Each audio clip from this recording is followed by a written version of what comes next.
आप सभी लोगों को मेरा नमस्कार।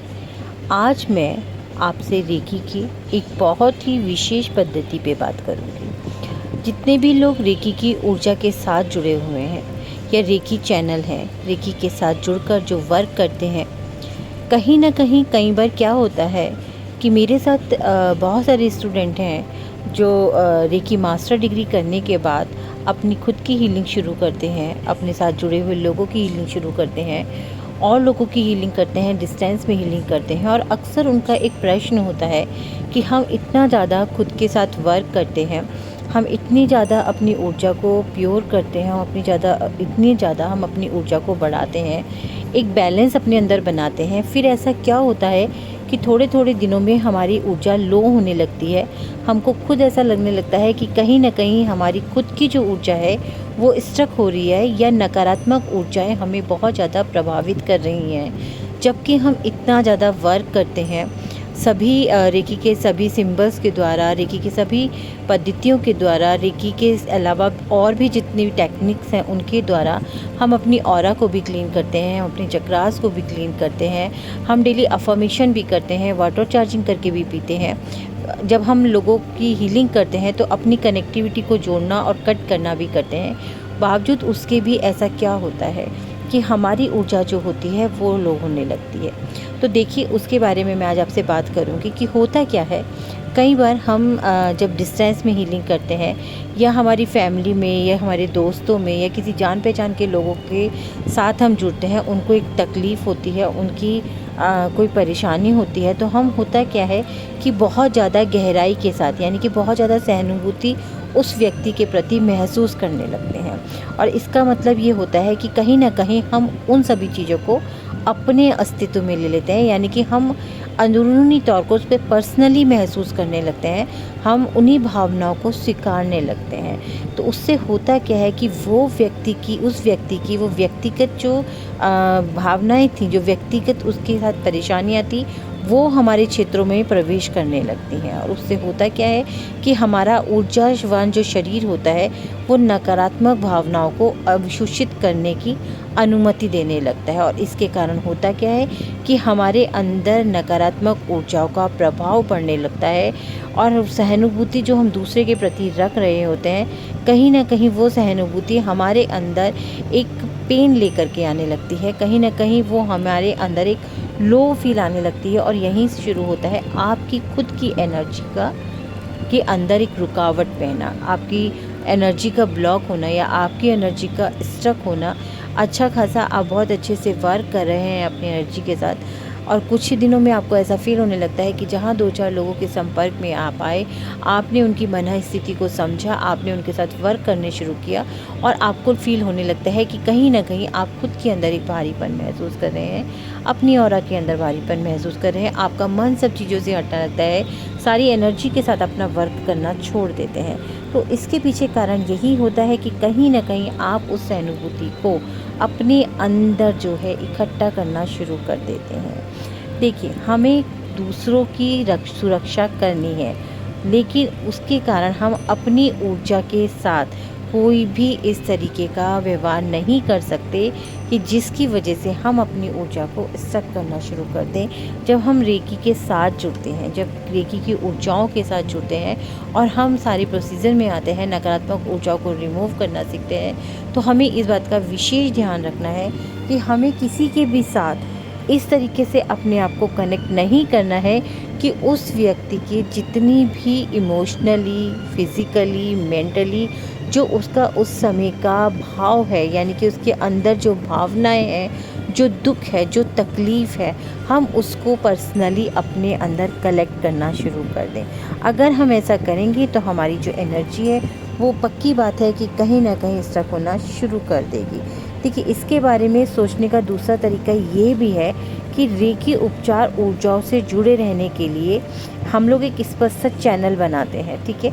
उस चैनल का कार्य होता है कि ऊर्जाओं को खींचते हुए दूसरे जो भी लोग हैं जिनके साथ आप वर्क कर रहे हैं उन तक उस ऊर्जा को पहुंचाना, अपनी ऊर्जा के अस्तित्व को उन तक पहुंचाना। बल्कि ये नहीं कि आप उनके अस्तित्व को स्वीकार कर अपनी ऊर्जा को कम कर लें।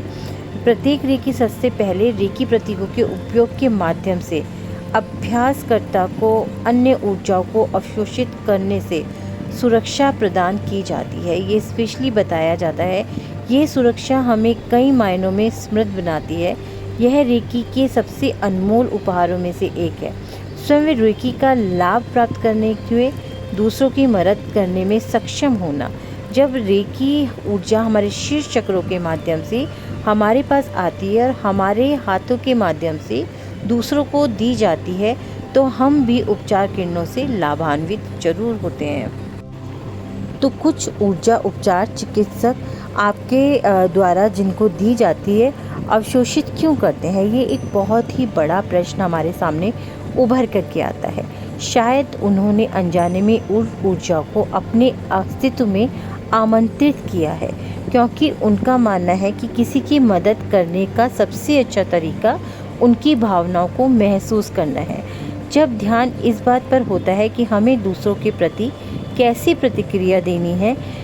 चाहिए बनाम दूसरों की सबसे अच्छी भलाई क्या है, तो हमारी सीमाएं जो होती हैं वो कमज़ोर होने लगती हैं।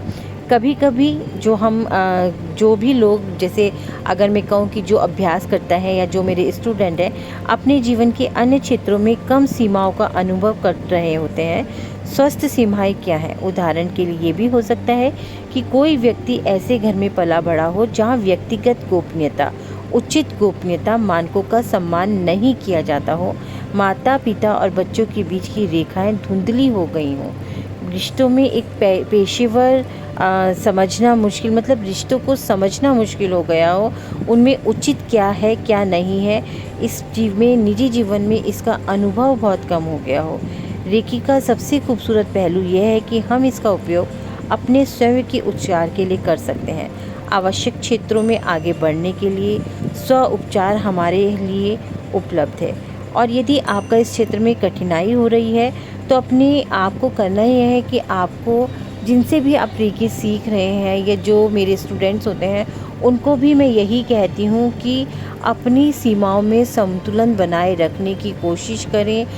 दूसरों को ऊर्जा देने से पहले, दूसरों की सहायता करने से पहले खुद का मूल्यांकन करें, खुद की ऊर्जा को इतना ज़्यादा विकसित करें ताकि आप दूसरों तक उस ऊर्जा को बहुत अच्छे से पहुंचा सकें। आज मैं आप लोग को यही कहना चाहूँगी कि जितने भी लोग रेकी में आते हैं, रेकी से जुड़ते हैं, रेकी के साथ वर्क करते हैं, अगर उन्हें समय समय पर ये लग रहा होता है कि कहीं ना कहीं उनकी ऊर्जा रुक रही है, तो ऐसे समय पर उनको करना ये चाहिए कि कुछ पल के लिए, कुछ समय के लिए उनको अपनी ऊर्जा दूसरों के अंदर स्थानांतरण करने की बजाय खुद पर वर्क करना शुरू कर देना चाहिए। खुद पर वर्क करने का मतलब यही होता है कि सबसे पहले आप अपनी ऊर्जा को इतना ज़्यादा मजबूत कीजिए, इतना ज़्यादा स्ट्रॉन्ग कीजिए कि किसी भी तरीके से कोई भी नकारात्मक ऊर्जाएं आपको प्रभावित ना कर सके। रेकी के द्वारा मुझसे जितने भी मेरे स्टूडेंट्स जुड़े हुए हैं, जितने भी लोग मुझसे जुड़ते हैं, उनको मैं सबसे पहले यही चीज़ कहना चाहती हूँ